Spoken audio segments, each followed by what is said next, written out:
Moi, je prends la résolution par exemple. Il y a aussi comme moi, parce qu'on a coûté une flagrance, d'accord, j'ai raison. Puisque à Tichengaï, et puis Bible peut le bien. Voilà, j'ai le droit, il y a pour répudier moi, si ce qui a triché. Fidélité.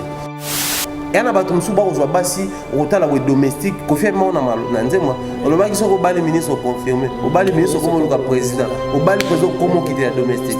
Qui c'est peut-être à la domestique pour nous tout.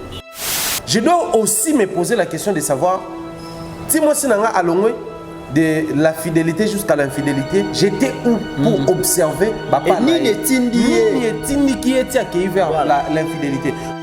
Le monsieur se focalise beaucoup plus dans Marambo et Talibon les avoirs, les biens matériels. Or, seuls les biens matériels ne suffisent pas pour moto. La femme demande au-delà de ça par mois. Il y a certaines femmes, au moins parce que besoin est allé, mais à Silikaraté, ce qu'on a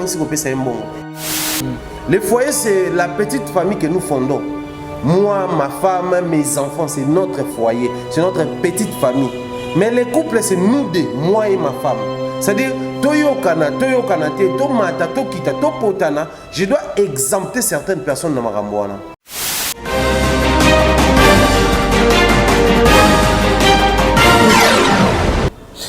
Voilà, tu peux suivre Matondo, bino ba bomesana kolanda biso na Shelvi Télévision, toliki ete bozali baike pona ko sombi kina makanisi na biso ensemble na mai oto yakana yango.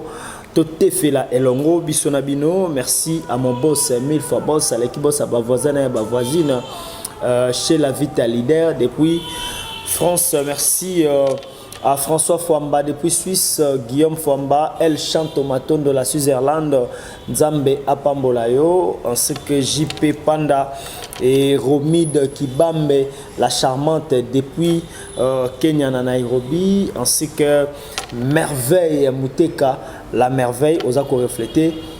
Combo na yo, merci, vous avez belé, lelo.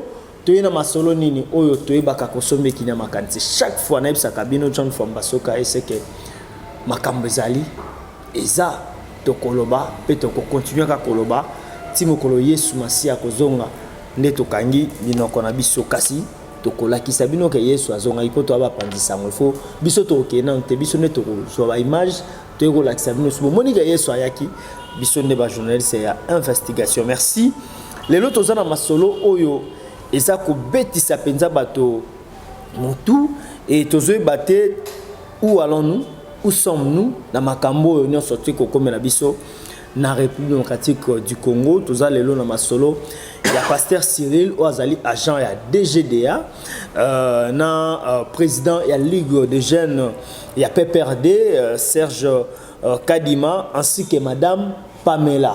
Makamni les a koleka awa. Pasteur Cyril na madame Pamela bazali balongani bakuelana liboso ya l'État, liboso ya Nzambe, liboso ya famille, babalana et puis bazana bana misato. Mais makambo za koleka ezali nini?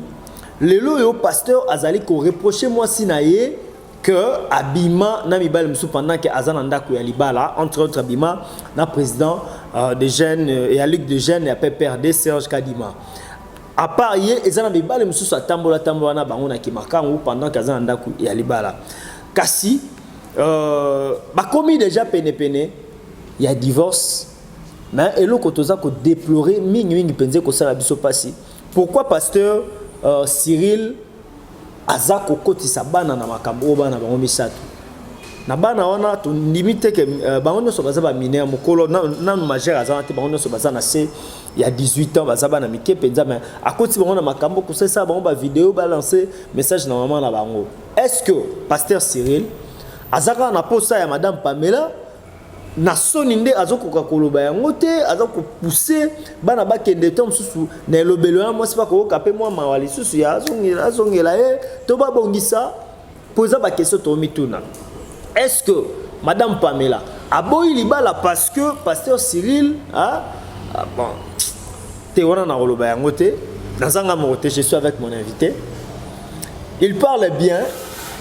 J'aime bien être avec lui dans mon plateau et to sombi kinyaka makanisi to ko penzana ye to panzaka to taka bavet ensemble. C'est la personne de Thierry Mombaya le pharaon, l'intello de la presse congolaise et surtout la presse en ligne, alors bien et puis à décortiquer kaba sujet dans le langue longo bana kota katina kati ya mwana to sepela ko benga intello et azali sumo bien ngam na biso moko l'autre bidio oyo peut-être tie soya ndeto kabwani ou soit soki teto kana raponga na teto kana comme za kitoko. Shalom, bonjour, Ndekote Mombaya. Bonjour John Famba, bonjour également Naba abonnés, ba téléspectateurs, merci pour l'invitation, merci pour la disponibilité. Naba on est dans l'Arabiso chaque fois que vous avez une émission. Voilà, Thierry Mombaya, les lots tous en makambo penza na likete kalaming pété bon expérience pe ko koma ya libala par rapport ya makambo toza nango ya couple. Oyo za ko pesa bato penza passe na motema et pasteur Cyril na Madame Pamela, tout suis sous Serge Kadimo, le président, il y a Luc de Jeune à PRD. Et je crois bien que qui m'a solo à les collègues. Analyse ni noko ko sala en premier par rapport il y a Madame Pamela ainsi qu'il y a Monsieur Cyril. Merci John. Moi je pense à ce qui concerne ces dossiers, j'aimerais d'abord en premier lieu avant na banda intervention nanga ko yebisa na bato que c'est une histoire de couple, c'est une histoire de foyer. Voilà. En fait dans chaque couple il y a des petits soucis dans chaque foyer. Makamboli kana ebeli ndi balobanda ko la raté. Moye besika mai ko tanga ezalité. Voilà pourquoi biso to ko ta penza en détail na ba makambo mususu, mais nous allons quand même nous permettre de toucher certains aspects où ils ont tambola elongo na ba couple, où ils ont tambola elongo na ba foyer, disons ils ont tambola elongo na famille, puisque aujourd'hui na ba agent tout ça après ba engagement mabala makambo belé, mais bien que tout ça non na petite expérience, on n'a pas encore eu le temps à vivre dans ba foyer, 10 ans, 20 ans, mais après l'expérience est à Kasima Bangonga. Mais nous avons quand même le temps d'observer certaines personnes, de voir comment ils évoluent dans leur couple, comment ils évoluent dans leur famille et tout et tout. Ça nous apprend aussi au moment où ils sont fondés par foyer, disons par famille, pour apprendre comment avancer dans yango. Mais j'aimerais aussi en même temps, tout au début, marteler sur une chose. Nous sommes des héritiers. Il y a baboti na biso, il y a ba aîné na biso, il y a ba kulutu na biso. Quand je parle na héritier, na komona sur le plan nyonso. Neto héritaka ba mapango, neto ko hériter mbongo, bozui makambo ebele, mais aussi tout ça peut ko hériter na comportement. C'est en tout cas 80% selon la probabilité statistique et salama et ali ke bana o mingi bako panza mabala na bango ezali pe o bakola na mabala o panzana bana o mingi bako beta basi na bango bana mibali bakola pe na ba foyer oyo papa na mama bande ko bunda bana basi o bako manquer pe mibali na bango généralement bakola na ba foyer pe oyo ba maman à 80% en tout cas babana pe ko finga mibali na bango, c'est-à-dire beaucoup plus nous apprenons auprès de nos parents, nos responsables au bakoli si biso. Donc biso to kotika la pena focus na ndengwana na to lobela mobali na to lobela mwasi, mais to kotika la mingwana que aujourd'hui nous héritons tout ça de nos responsables, parce que je vais pas dire seulement parents, parce que parmi nous ils appellent na bato bakoli na ndako yaya abotami yaya zaki plus âgé que ya bokoli à colicier maramutu, donc c'est à dire pour na hériter le monter na parents na bango peut-être à part ba germe ozanango. Mais naka oyo au départ c'était une histoire où ça passait comme ça, ton autre monde on peut tous les clients parce que déjà toi là il faut qu'il se côté kuna total non Eliane Bafeno na Moïse Mbi côté kuna total là bato ba okufa côté Bercer Fali, c'est-à-dire depuis tout ce temps cette histoire déjà bandaki to bande ko tomber sur yango vite faire na ba page et bande ko leka. Mais lorsque Ezui en plein Ezui, on s'est dit bon d'accord, les gens nous appellent tant mieux to mais kapeka consolation yango na cadre ya émission na biso na cadre ya maso na biso souvent tous on assure eloko moko o tout ça la kezaka pona ko partager apport na biso na makambo ba. Très bien. Mais c'est Cyril qui se plaint, genre sa femme a fait preuve d'une infidélité. Moi si na ya tikinda pour 11 mois passés akaye ko fanda kolanda mobali musuli bana simplement parce que mobali wana ne mo lobi na vidéo il a construit une petite immeuble et yango ana moi sa tikinda ko na ye alandi. D'accord. Et préoccupant Kibiso. Mais seulement il faut tout ça, attention, il y a qu'à apprécier ma camoto, qu'à juger ma camoto. Bon, on n'a pas droit de juger, mais il y a qu'à apprécier ma camoto selon dire à Moutoumoro. Il faut toujours se donner de la peine. Nayoki John, Nayoki P. Jonathan, et sur base à ma propos, on a pas remis balai, n'a pas nini, n'a qu'à trancher.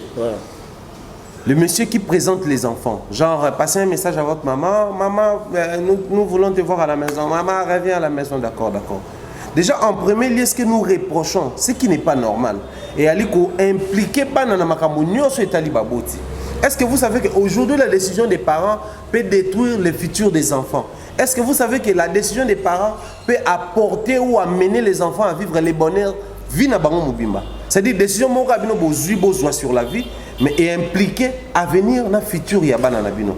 Voilà pourquoi il est d'une très grande importance les parents au-delà plutôt il y a ba problème to la ranango au bebani na mwasi na yo, au bebani na mobali na yo, to pe boyo qualité éviter à ce que makambo ya couple ekota na foyer.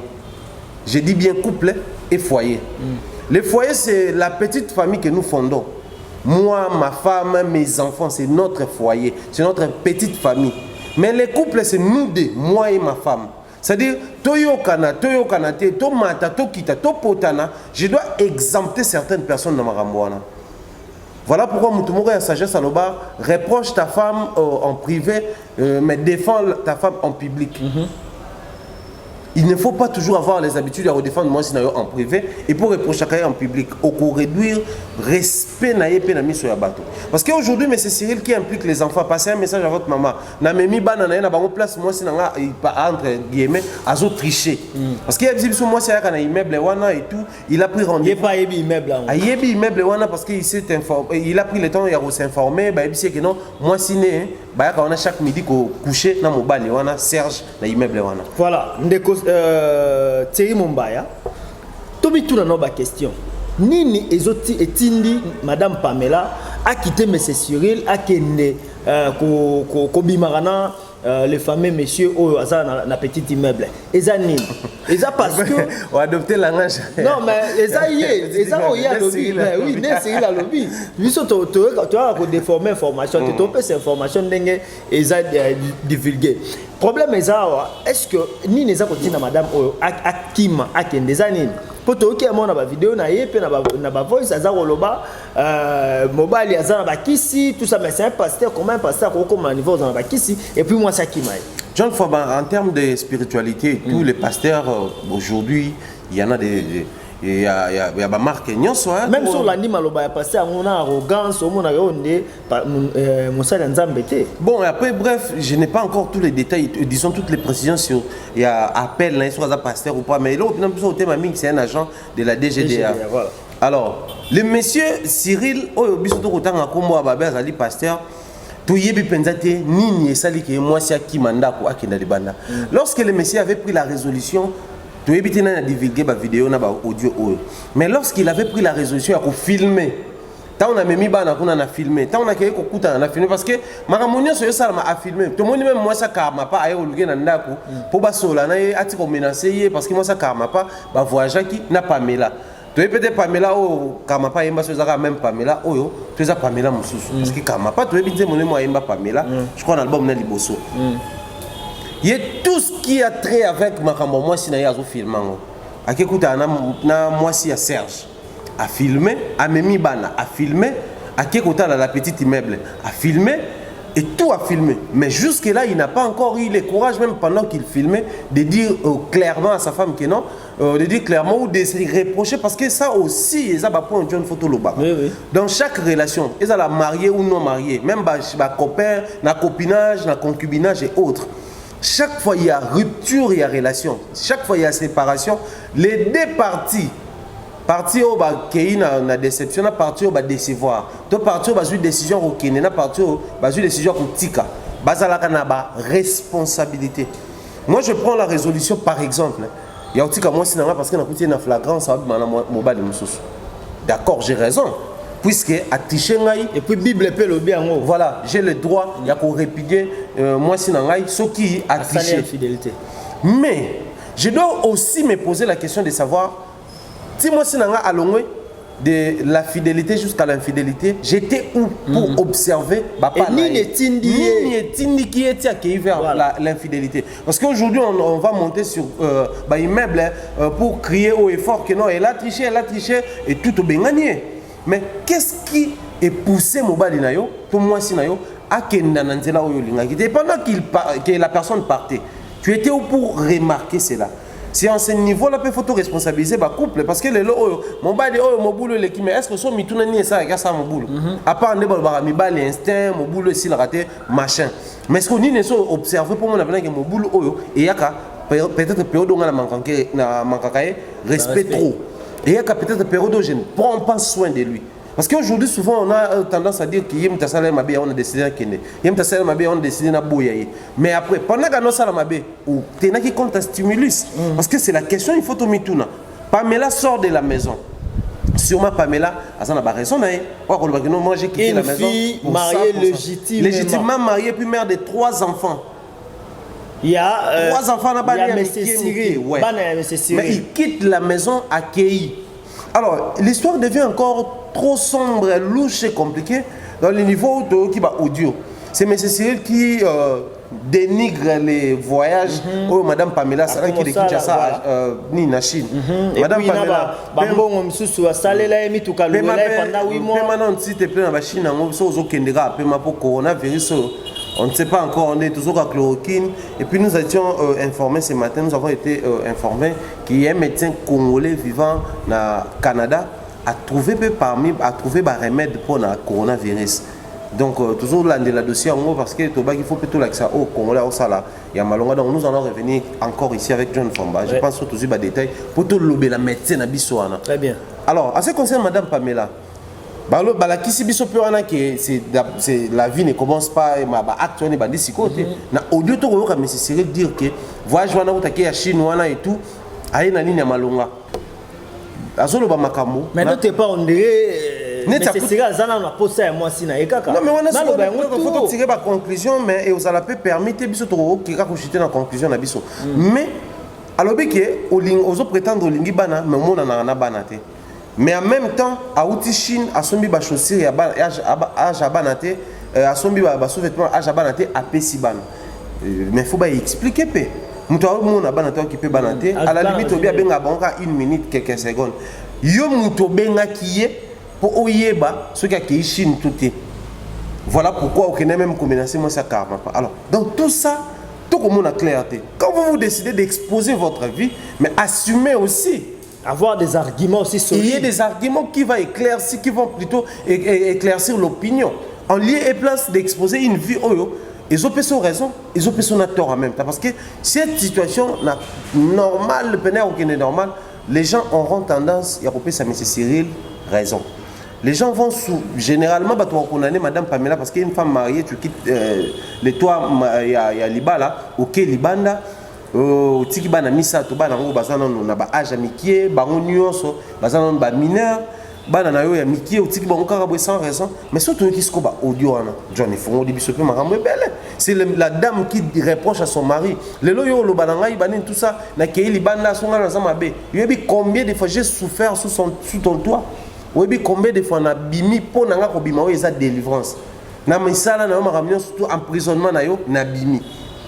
Ce qui aux a reproché, moi aussi j'ai constitué un dossier. Déjà dans la lettre de divorce, tout qui est dans la justice. Alors, la réponse de, en fait, audio à moi sur le Yoki, et sur la qui avant wana, bah voice me sont les alaki avant tout les réactions, ya wana. Alors bien, il y a le lobby parler de la justice exactement kuna yo, toko kende kuna, toko samba.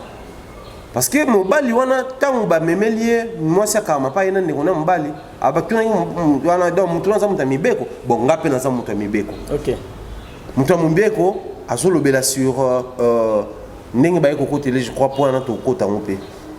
Mais na nyos oh toujours comprendre que yangi sur roche. Mais bazande na possibilité à konfongola té. Alors dans tout ça moi je vois une crise de jalousie du coup na rejoindre yo. Est-ce que M. Cyril a posé à Pamela et Sili? Parce que là, on a lobby que non d'accord, c'est fini, to kabwani, moi si soka tricher, to kabwani et tout et tout. Mais na katika kaya audio wana, yemo razo lobby parce que zambali, parce que moi c'est tricher. Voilà, tous on est pas de pour ces allées. Tous on est pas de Cyril, na koyoka na audio na e, abandi ko détailler moi si, ba bien na e, o asala. Asala la moi ça lobby mi tout caché, ba email et puis Mercedes na luaki, na camion sur la salle pour na pourquoi cause à l'ingrati na niveau na, mais sikoyo na ba bien on a nyonso. oh il y a sali poto mon même bon comme on dit moi si a fait des émobutu aloba au salé la manini donc moi si pe c'est possible aloba ke au salé non l'autre non so sala ki wana donc na moni o asali mambe belé pour ça na petit immeuble na ye to en dehors na wana il y a aussi des choses cachées peut-être makambu ya chambre ndé bando simbati ya mutindi moi ça kende libanda ou bien zani ndeko temo ba par rapport ya badi ya moi na mobile biso to temi kana ba dire wana en tout cas je me permets cette analyse je commence par la femme au fait pour les azo déployer makambo à exprimer moni moto azo loba trop ndeto yoka makambo ne mingi la femme n'a pas beaucoup parlé déjà dès le départ ton moni photo Pamela à peine. Après, tu as découvert Pamela, on est une histoire, mais déjà avec l'homme, il y a filmé Bana, il y a filmé Moutoukanaye, et tout, il y a filmé la petite immeuble de M. Serge, et tout. Mais s'il faut parler de la femme, j'ai comme l'impression, elle a vécu des choses sous les toits à Mobaliwana. Des choses, je ne sais pas moi, faire allusion aux choses avec la spiritualité. Pour aller bien, bien. Je ne sais pas dire, moi, si on a Zaki, peut-être. Je ne sais pas, maltraité et tout. Mais ce qui est les comportements ou les propos de la femme associés à Mobali, ça nous éclaire un tout petit peu et un peu si nous allons analyser. Premièrement, un homme qui pose les yeux beaucoup plus sur les biens matériels ou un homme qui se sert de ses biens ou de ses avoirs comme hameçon pour attraper Bassi, ce qui va beaucoup lier moi aussi. Na moto na kosa allusion pe na ba avoir ya moto azu et moi aussi. Genre j'étais à mesure à l'époque nous étions encore à Katanga, j'ai loué une voiture de $800 par mois pour la yo et tout et tu t'es plaigné parce que on a dépensé mingi quand je voyageais en Afrique du Sud, on se plaignait quand on tindelo ba mbongo à l'époque au banai ko la la pananga parce que tu travaillais sur place, une place sur la place à Bandumba. À l'époque tu n'avais encore rien, on a vivre dépendant de moi, ba mariage toujours le bénal ba mariage genre ya to fa ngaka comme na balayo et aux autres na monsieur wana parce que azaya na petit immeuble, mais pour ton information, le monsieur est marié et tout ça dit tout tourne autour des avoirs. Or, vous savez quoi le baboué? Si moi c'est aboyo, olingi moi c'est aboyo. Quand tu as un sous chemise ça repassé bien t'es tous en l'autre t'es un fois ça fidèle dans le nom mbali. Très bien. Ça dit le mot là ba idée noire na tout genre que ne moi ça zoboya nga c'est mbali na lenga na mbongo. O simba ki c'est mbongo. Ne moi ça zoboya nga alandi mutuana c'est que mutuana azana bozui collé kama parce que quand les messieurs parlent beaucoup plus alandi mobile parce qu'ils ont un petit immeuble c'est que pour lui c'est dit le roi on a tenu immeuble té yango wana azaki na ngapa azaki mutaba $1000 mutaba $5000 akuta na mutu azaba $50000 ndati ngaki. Or ceux qui ont gardé peu conception il faut toujours se dire intérieurement que c'est pas tout le monde qui fonctionne dans le système na yo. Et on a battu Moussouba aux Bassi, au tal domestique, confirmé on a mal. On a dit que les ministres sont confirmés. Au bas les ministres comme le président. Au bas le président comment quitter la domestique. Qui sait peut-être avoir la domestique pour la mettre? Qui sait peut-être avoir la domestique pour la liloba? Parce que la femme aussi nous demande la disponibilité. Que Mobali moi est disponible pour un homme qui sait dire des choses, un homme qui sait faire couper ça y est moi petit mot gentil, un homme qui apprécier un bon renard. Ce qui au sein du système c'est pas tout le monde qui utilise le même système. Les messieurs se focalise beaucoup plus dans Marambo et les avoirs, les biens matériels. Or, seuls les biens matériels ne suffisent pas pour na moto, couper ses boulons. La femme demande au-delà de ça par mois. Il y a certaines femmes, au moins aussi parce que besoin ils mais asili karaté sur aux angisi couper ses bongo. Yo zangisi mbetu yo kakanda na. Yo zangisi attention particulière au kakanda na. Qui sait peut-être si le monsieur continue il y a kolobela maramba bavoir nanda ko yalaki un monsieur riche excusez-moi et une femme ménagère parce que ça na basi musuba ko vanda na kata mabala na bango loka ba femme ménagère mobali yo abalié a vandisier na ndako afuti mbongo pa baboti ya dot mais tant avant na ndako le monsieur prend plus le temps ya reçoit na moi c'est maramba mosala na ye que maramba vie de couple na bango. Qui dit vie de couple, je ne parle pas des foyers, des familles ici. Quand je parle de couple, il y a moi si na mobali. Même moi si on parle de 50. Sans tabou. Bazana droit et obligation aux la disponibilité l'un à l'autre. Bas solo laka, c'est faire des petits jeux. Basala ba sortir na bango, ba penser à projeter dans l'avenir, ba yé ba ko s'associer. Qu'on s'associe à l'ini. Déjà, tu as deux éducations différentes, deux familles différentes, deux visions différentes. Tant que tu faut s'accommoder, tu kangi sango. il y a des couples dans ce monde on va bâtir 50 ans de mariage maintenant on va réussir à s'accommoder. Voilà pourquoi moi si à utiliser le langage nini na bimina prison na yo. Qui c'est prison na moi ça ko lobela peut-être dans comportement. Peut-être sur le plan financier au pesinga mbongo olandisi maloba likolo. Baba ka vaut mieux ofana ndako ya matiti ke ndako misuni oyo oza kimia te. To pesi moi c'est raison te mais to réfléchir. Mais aussi l'homme, il peut avoir raison dans tout ce qu'il dit. Mais le problème c'est quoi procéder. Est-ce que vous avez que crise et jalousie et même ça va crime passionnel? Oui. Alors que Serge wana pas bomi parce que moi ça le binin. Ndatinda ki batu babandi ba ya ko boto la soda na bango garde na bango munduki. Tant ba so munduki na ko basana ngone. Toza na ba preuve moi ça le bien. Tant ba manigance ba manigance nyonso yozo sala po oboma biso to sala biso mabe. Et puis place au chaki ngai ba kesina bimi. Tant ba ko lo babwe. Ezo la exception que au nom il y a crise à jalousie, on s'appelle crime passionnel. Moussousou ba la roluka même moi je na bomi et payer moko. Aujourd'hui, si quelque chose de mal arrive à Pamela, tu vas indexer beaucoup plus. Parce que vidéo, est-ce que va saisir justice dans Makambo? Mais c'est ça le problème. Justice, comment faire appel à l'implication de justice dans l'affaire publique. Parce que le ministère public, tu évites vidéo, mais aussi sur Internet, na filmé bino, li kofi.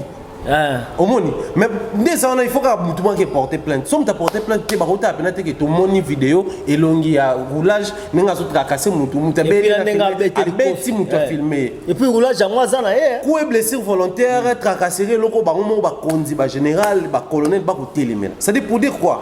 À un certain niveau, la justice congolaise doit opter pour se saisir dans la situation de bon. Parce qu'il n'y a qu'un mort d'homme et et admettons, parce que la femme nie le fait que il y a d'autres Serge. À tout le monde, si on a preuve, non, Serge, toke au comment la justice, le roi yoba la justice, te tokoyeba, d'accord.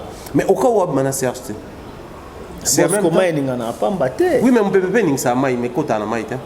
Mais par rapport à dire à moi, c'est au sentir que à Zobo yande combo à Serge à la cité. Bon, admettons qu'il y a combo à Serge à la cité, mais le monsieur nous a cité plein de noms ici. Au moins c'est déjà bien bango tout, bazala ba homme marié.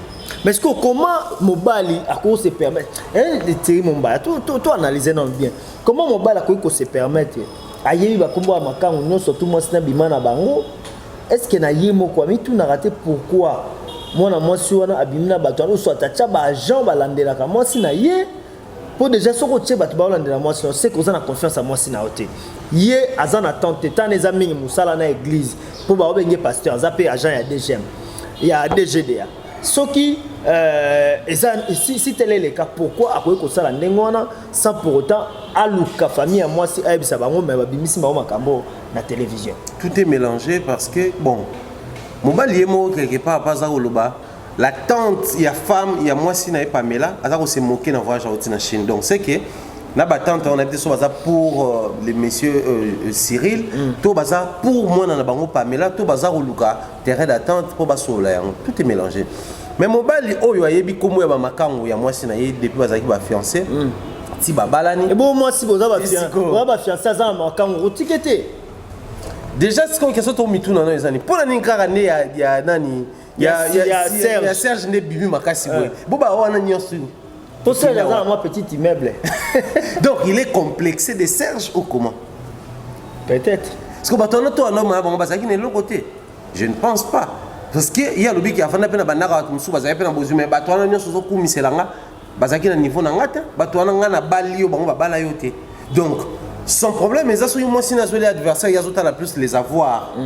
Au monde. Ah nino. Est-ce qu'il y a un petit immeuble? Si on a un petit immeuble, on est posé des problèmes. Alors dans tout ça, tu acceptes de vivre avec une femme à ton pareil ou yebi. C'est déjà une question. Photo mituna. Le monsieur abane kundi mayango pour nanine. Pour moi ça va n'être que pardon. Pour moi ça va n'être que reconnaître. Pour une fois, tu as tangi na voice moi lobby quand je t'avais exigé, il y a que jurer. Otaka liboko likolo ya Bible ne waki ko avouer que oyeba kité ko tricher na fiançailles ezape mabe. Biso ko tuka ne tozala un mo libanda wana boso zana mo likangu fiançailles kutu te. Likangu kaka. au kanye na mobali mususu délit national délit grave motema e panzano so neni c'est quoi comment tu acceptes moi ce yo déjà bimé pas na bango kanye pe na ba libala au kanye na ba makango ebele ou accepta ou avancer na yeso passer na pardon so pas ko envoûter au to éviter mais est-ce que c'est bon ba changer penza au changer te ngo la ndeti na non en fait le problème à un certain niveau aussi ça ba verbe to yo ka ba qui a bu boira moto ça mela akomela lisusu po ebi guda ya eloko ngamela.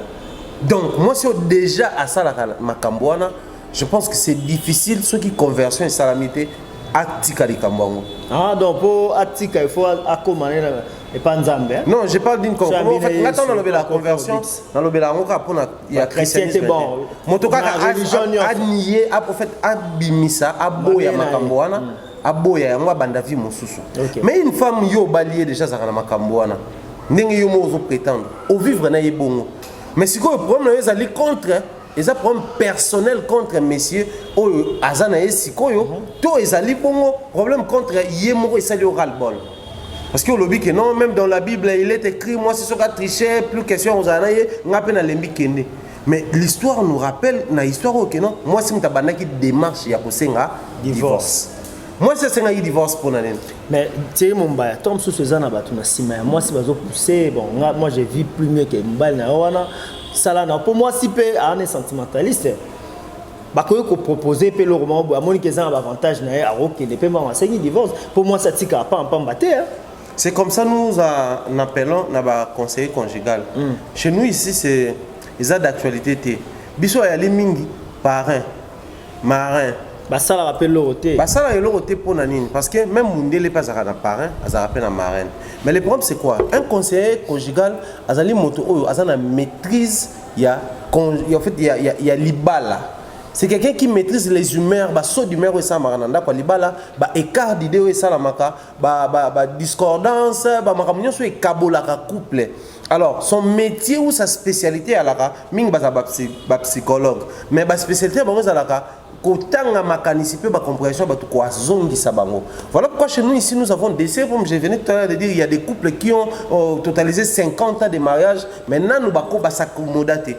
Ba coupa ba coucher ensemble ba botibana ba zu ba koko ba tongi ba immeuble ba sali ba grand projet, mais les couples n'a jamais été unis. Vous avez remarqué un papa azo bibana mona mo boy, admettons il y a 25 ans 20 ans un papa de 50 ans d'âge, mais au moins le papa on a comme l'impression que c'est ici que je me retrouve. Et pourtant c'est vrai. Parce qu'il est tombé entre les mains d'une petite fille. Mais moi, je ne pas faire attention. Il faut échanger. Du coup, les esprits s'associent. Dans un couple, c'est aussi les esprits au-delà de l'amour.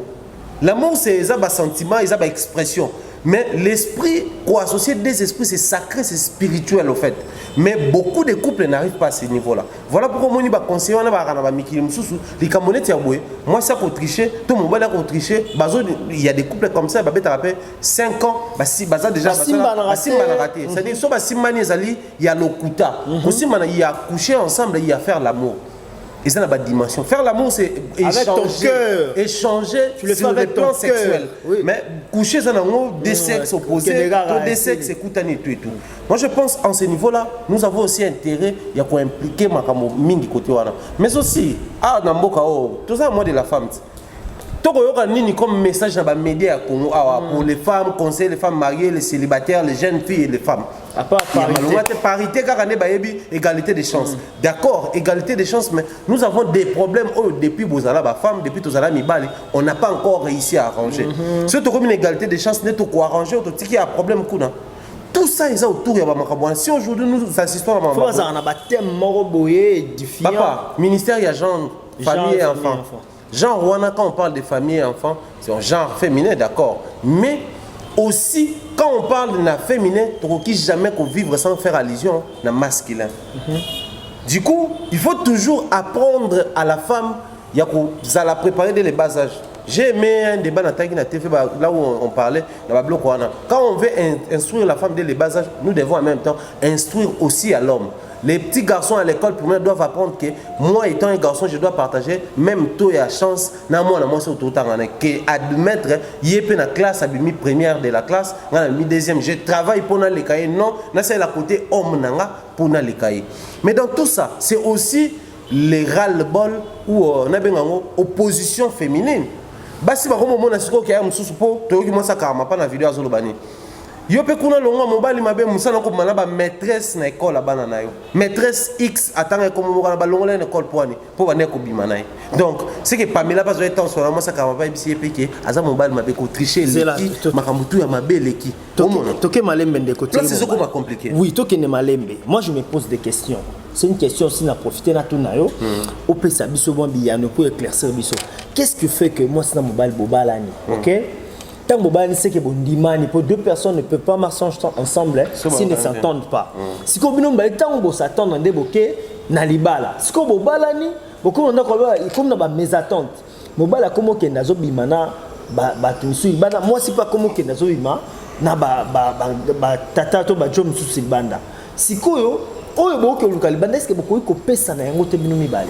Pour dire que moni bato yo babandi départ na bango pour ne loko moko so ba jouer loko anate et comme ka moni eza loko andeni c'est-à-dire une maladie où ils ont déjà un niveau à kinine loko malaria so bo pesa on ba kisi yo eza assez similaire à kinine eza ba relatif ya kinine moto ana ko bikate parce que ça atteint un niveau au grand mot grand remède. C'est aussi les problèmes qui se posent dans ba relation na biso pour ne pas dire seulement ba couple marié mais na ba relation. Il y a des couples autres ça la ba relation même ba maka ou libanda on a moi si à trouver la jouissance na yeso bimina mobali mususu ke mobali a présenté ouvertement mobali pe même à trouver la jouissance na yeso bimina moi si mususu ke moi si oyo biso to mona ka yena eto ebiye. Alors, et comme on a un niveau on a que au moment si vous habitez pesa na kaka, n'êtes comment souster parce que ça vous demande un niveau moroboué. Le problème c'est en ce niveau là. Nous on est les aussi au Kaléala qui vu société congolaise, société africaine elle a qui moi ça doit subir bêta, moi ça doit subir infidélité, moi ça doit subir méchanceté, ça doit subir union sur la benanda, manquez pas été. Azozala wana osala pe ku suku bête, ça va subir union. Mais vu importation et culture extérieure il y a Occident, il y a Babylon qui est importé, où on voit dans nos séries télévisées, où on voit dans des films, mon bail a triché, moi c'est pas triché, sauf que on a soigné, on nuance, on a raison face à la justice. Ndé au le compris mon bail a triché, moi c'est pas triché. Et va sur YouTube, va sur Facebook, vous allez remarquer qu'il y a des femmes qui défendent leurs amis. Hein.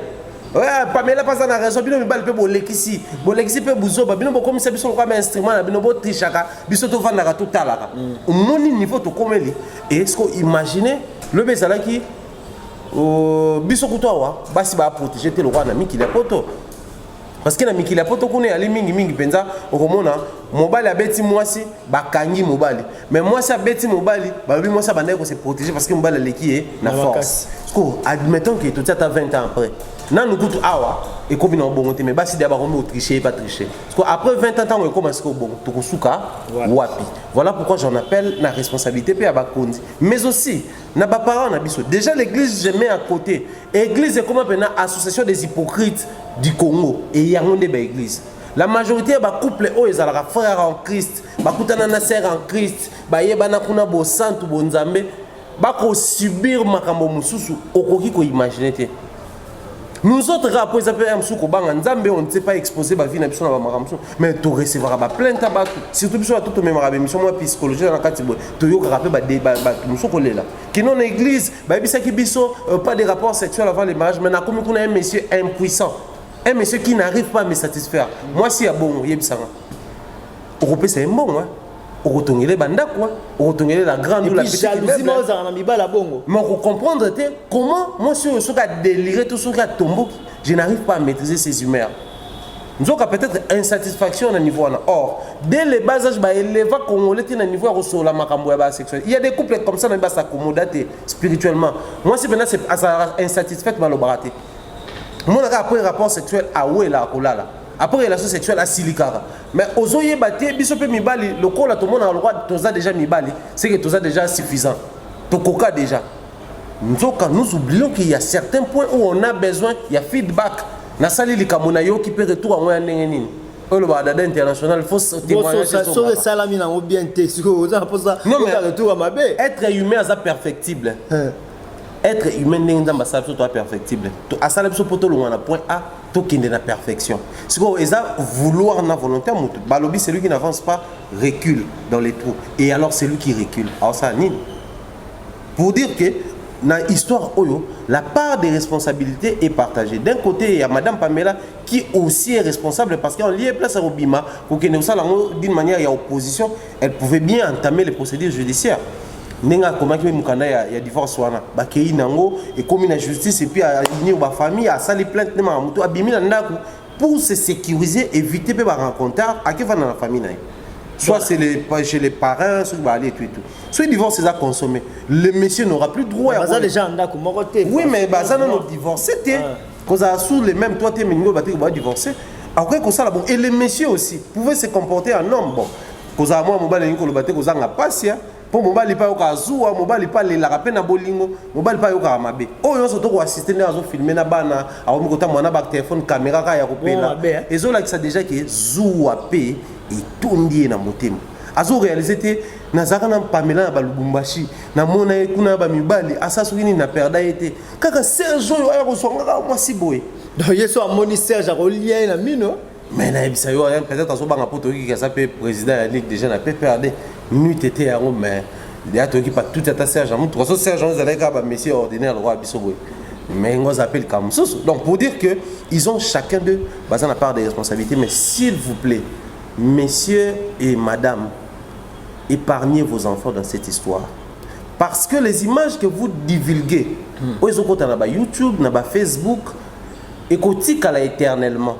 Voilà. Ces innocents, dès que maman rentre à la maison et tout, je dois vous informer, messieurs, je pense que vous avez mieux que moi, parce que inconscience dans ma cambouane.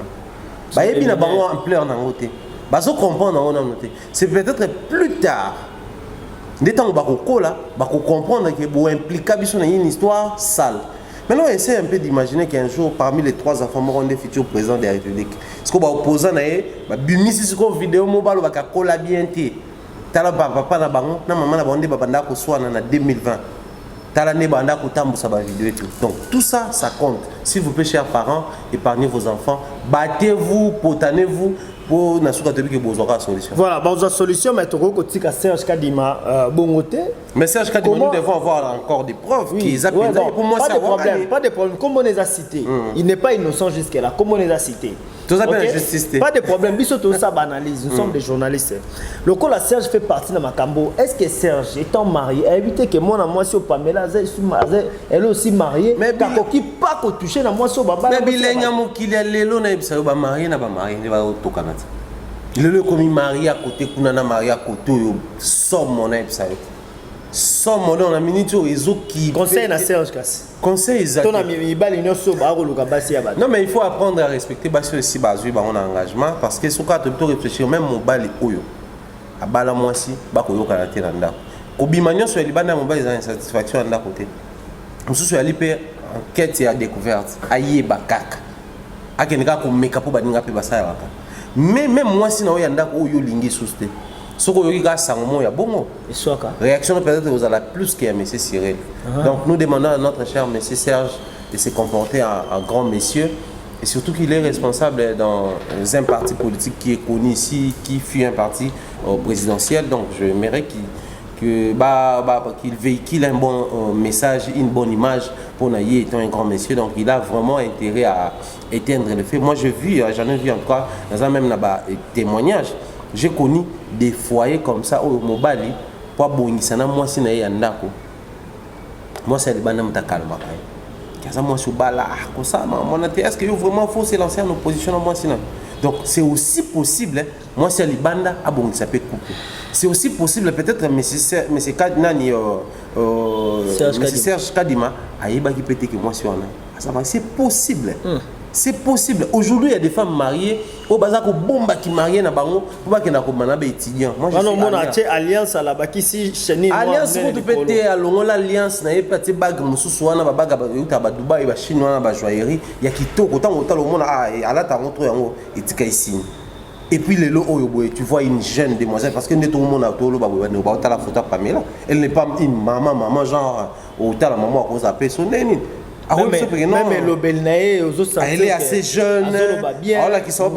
J'avais un monsieur, tu sais pas, tu mets tout balanate. Il y a un fouiné, président de la République, tu as fouiné, n'a pas été. Il y a un monument si vous avez fouiné. Très bien. Pour dire que le monsieur, il peut aussi être ignorant, mais le quoi, ça découvrir la situation. Tout ce qu'il y a ça, les gens pour ma moto, tous les cas, mais bah éviter bah si on divorcer, pas divorcer dans les calmes, parce qu'il y a des couples qui vivent des histoires plus compliquées qu'il y a bah. Merci. Parler que ça on a mes réseaux sociaux. Merci Topesio Matondo que nous avons na biso dans l'analyse tant qui to côté ensemble. Merci John Fwamba, merci également na tout balandi biso en tout cas. Topé sa moto très rapidement na Karine Manessa Karine qui nous suit depuis Londres. Salutations à tonton Philippe Moupassoula, mon mentor Jean-Claude Longagne, Maman Rose Faliel et bien des bonnes choses comme ça. Na Bernard Chamala Choubé depuis Libreville et puis salutations en tout cas na merci pour la première dame de Lausanne pareil à Rijandi Loa et je pense comme ça à ma concert depuis la Belgique Carmen Moukoulmania la magnifique voilà au Bossani Moro à Canada Canada, à Mireille Flore. Voilà, merci beaucoup d'amis, on se retrouve aux Belé, Volanda qui vit de partout. Toli qui était, toli qui va bon moment ensemble, et ça n'a pas conséquence, et puis bah leçon à tirer, n'a pas couple, non, ça n'a pas problème. Et puis couple Cyril, na Madame Pamela, en tout cas, to sengi bino penza, si c'est possible, bon ça, na kimia. Pour et ça là, ma bête merci. Nabino Sozaki Bela, mon boss chez la Vita Leader depuis France. Merci à Titika Dimawa, assumé réalisation et émission ici, ainsi que Glody Messa, on a une caméra. Je dis comme ça. Bon séjour en Belgique à mon ami, mon frère Valentin Kalala Kazadi au Wapi Azana Belgique. Bon séjour à toi ainsi que Grâce Mafuta.